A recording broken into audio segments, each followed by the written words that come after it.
O tema é linguística, o tema principal do vídeo, mas a playlist específica é sobre fonética e fonologia. Eu estou construindo essa playlist, né, com base neste livro-texto da Thaís Cristóforo e Silva, Fonética e Fonologia do Português. Foi uma matéria que eu já tive no curso de letras no segundo semestre de 2022 e agora eu já estou no segundo semestre de 2023.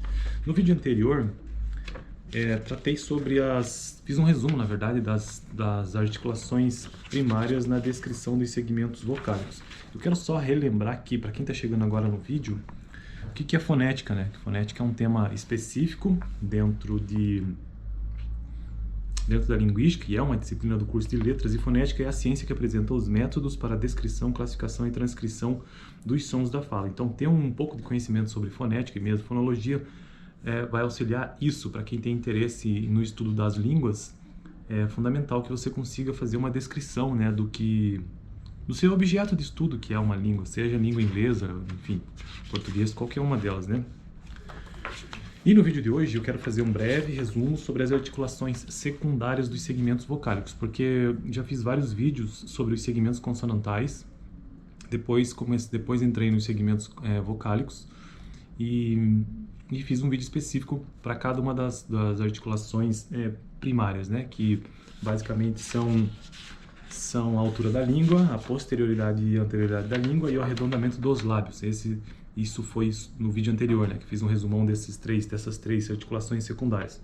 No vídeo de hoje, são 4 as articulações secundárias, que aquelas 3 anteriores que eu citei foram as primárias.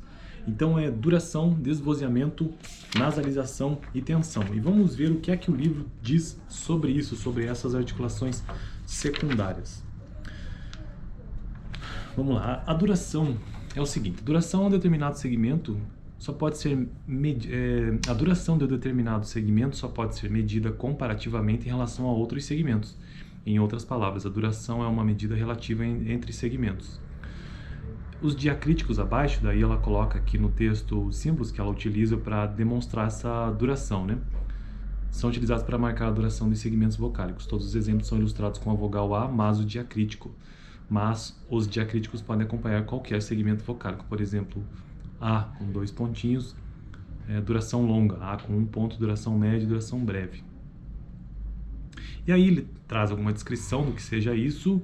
Se uma determinada língua a duração não se faz relevante, o símbolo utilizado sem nenhum diacrítico corresponderá às vogais daquela língua. E eu já vou direto para o exemplo para a gente entender o que significa essa duração. Note que em inglês as palavras têm significados diferentes se a vogal for longa ou breve. Então essa duração refere-se a isso. Se a vogal ela tem uma duração longa, uma duração média ou uma duração breve. Então no inglês isso faz bastante diferença, tem significados diferentes. Por exemplo, to leave, que é sair, né? É o verbo sair. To leave. Mas, se você fala to live, só to live, isso é o verbo viver. Então, no inglês tem mais diferença. Em português, este não é o caso, embora as vogais acentuadas sejam percebidas como mais longas em relação às vogais não acentuadas. Então, segundo esta autora, a duração como articulação secundária no português brasileiro não é tão relevante assim, né? Quanto ao desvozeamento, normalmente segmentos vocálicos são vozeados. Segmentos vocálicos são vozeados. Isso é um pressuposto para que um segmento seja vocálico, é que ele seja vozeado, né? Então, você pode fazer esse teste você mesmo. Então, tente pronunciar alguma vogal A e coloque a sua mão nessa região aqui do trato vocal, nas cordas aqui, nas pregas vocais. Então, você sente vibração. Então, A, E, I, O, U. Então, essa vibração já demonstra como uma das características das vogais que é o seu vozeamento.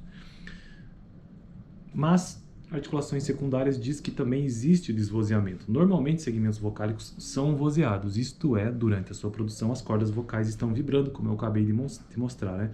Contudo, segmentos vocálicos podem ser produzidos com a propriedade articulatória secundária de desvozeamento. Neste caso, as cordas vocais não vibram durante a produção da vogal, de maneira análoga às consoantes desvozeadas. Faremos uso de um pequeno círculo colocado abaixo. Dela coloca o símbolo que é utilizado na descrição, lembrando que fonética e fonologia, que nós estamos tratando da descrição de segmentos vocálicos. E aí tem o exemplo do símbolo específico. Em português, o desvozeamento de segmentos vocálicos geralmente ocorre em vogais não acentuadas em final de palavra, como por exemplo as vogais finais da palavra pata, pata, tá, sapo, sapo, ou bote, bote, bote, pata, sapo, bote. Então, segundo o exemplo, estas são desvozeadas, essas vogais do final, né? Então, essa foi a segunda articulação secundária. A primeira foi a duração, né?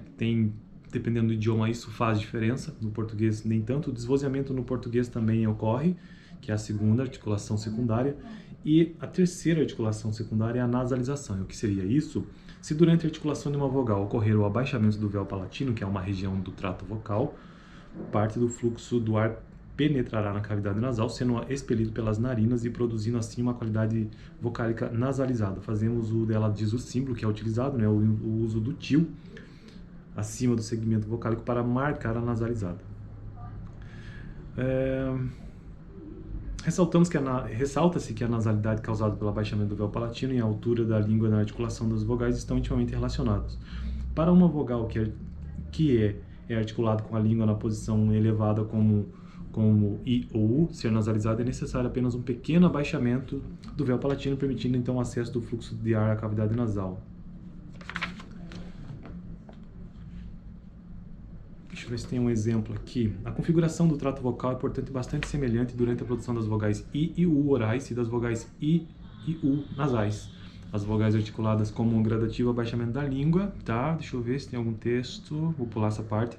Portanto, uma vogal que seja articulada com a língua na posição mais abaixo possível, como A, necessita de um abaixamento relativamente grande do véu palatino para que seja percebida como nasalizada.